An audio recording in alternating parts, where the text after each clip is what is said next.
There's only one star left in the universe, and the remaining species must fight to make sure it isn't destroyed.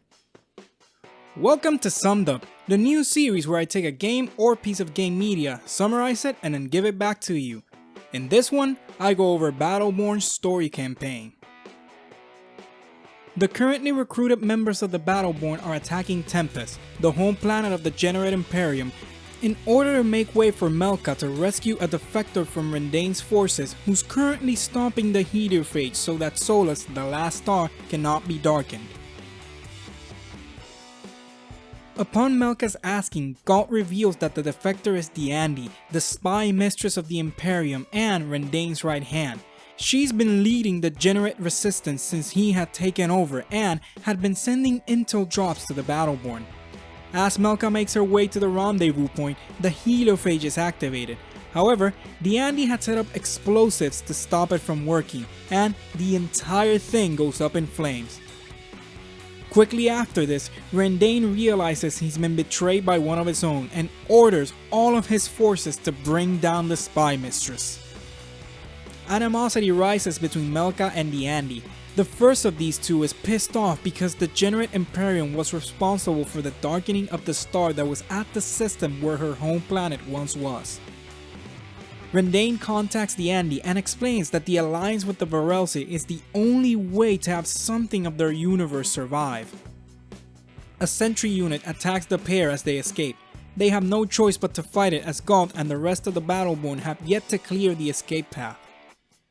Rendain explains how even though they've had their victories here and there, the battle has been ultimately useless and he joined up with the Varelsi because it was better to save something rather than nothing.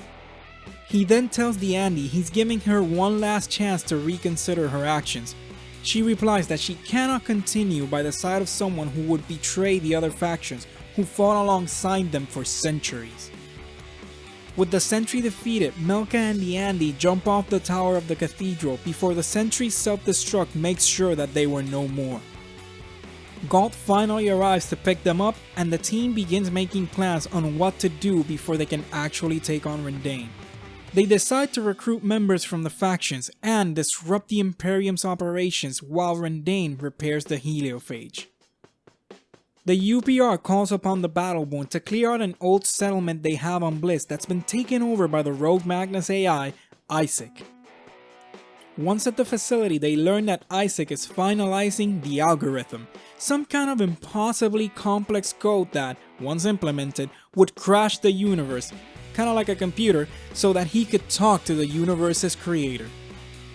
Midway to him, the Battleborn fight an S1 sentry unit named Jeff, that believes it's a spider and calls himself Arachnus, the Spider King. Using his delusions to their advantage, the team manages to take Jeff out and continue to Isaac. The fight with Isaac takes place on some sort of computerized arena. Once defeated, he's debugged, in other words, gets his psychopathic tendencies taken away, and joins the ranks of the Battleborn. Next, they go to Bliss to close a massive portal that erupted on the moon. If it's not closed, Solus will be overrun by Varelsi in a matter of hours.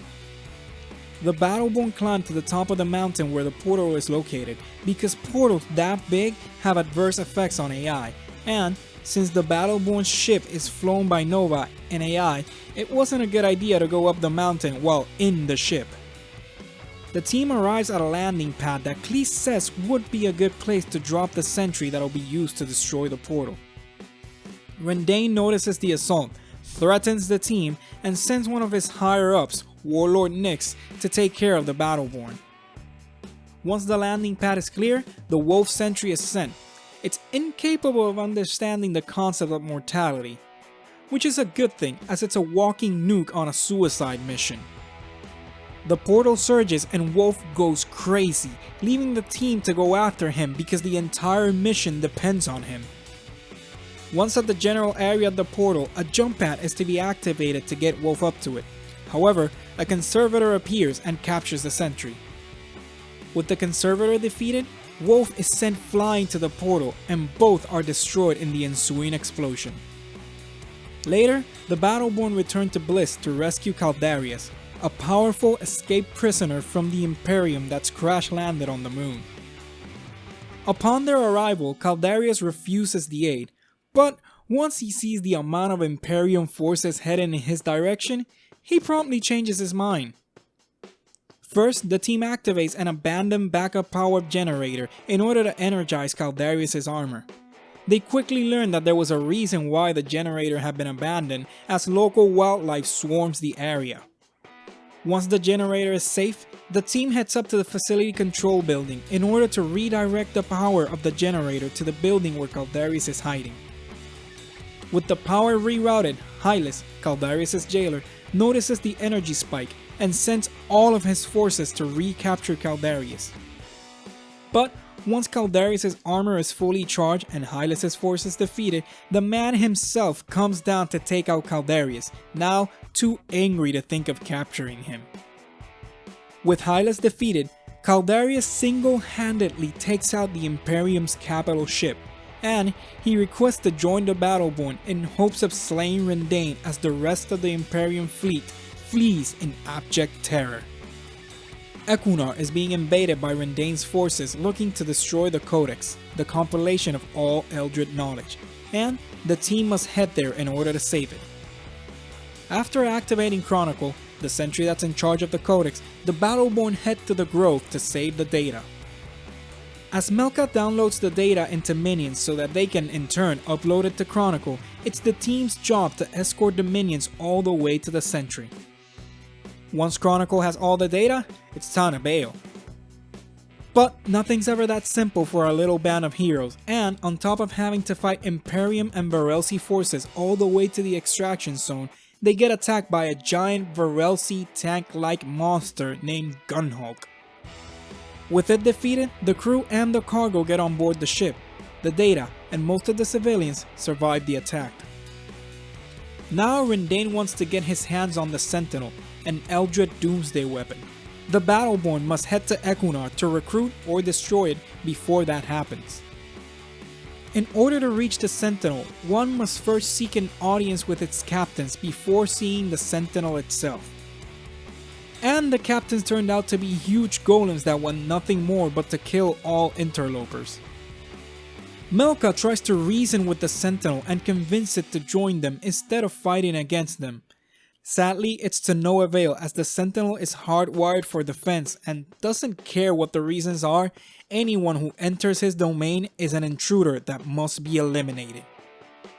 The Sentinel turns out to be a giant rock golem even bigger than its two captains. Once defeated, yet another piece of Eldritch legacy has been destroyed, but at least that's one less super weapon Rendain can get his hands on. Once again on Equinor, the Battleborn must save an experiment that's being used to investigate Varelsi portaling tech.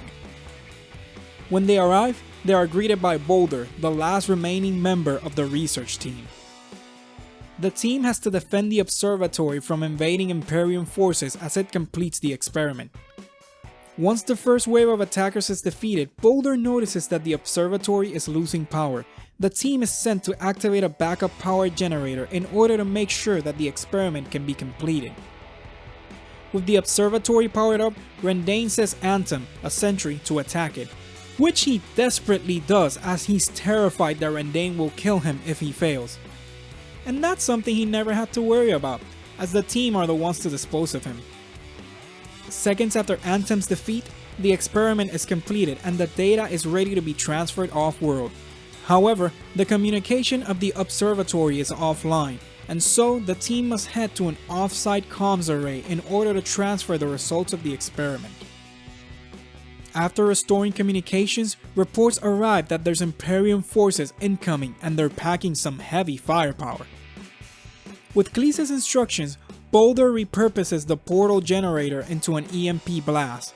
While the team waits for the energy to build up, they must fight Imperium and Varelsi forces.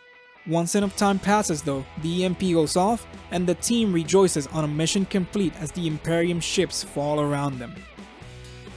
The first attack on Tempest is to sabotage a Generate energy refinery. During this mission, Nova gets sent to do the hacking into their network. Even though she's disappointed at not getting her own robot suit, she's still very excited to finally be on an away mission. First things first, the team has to upload Nova into the system as they get attacked by enemy forces. Once she's in the system, it's a matter of heading to the refinery core to trigger a meltdown.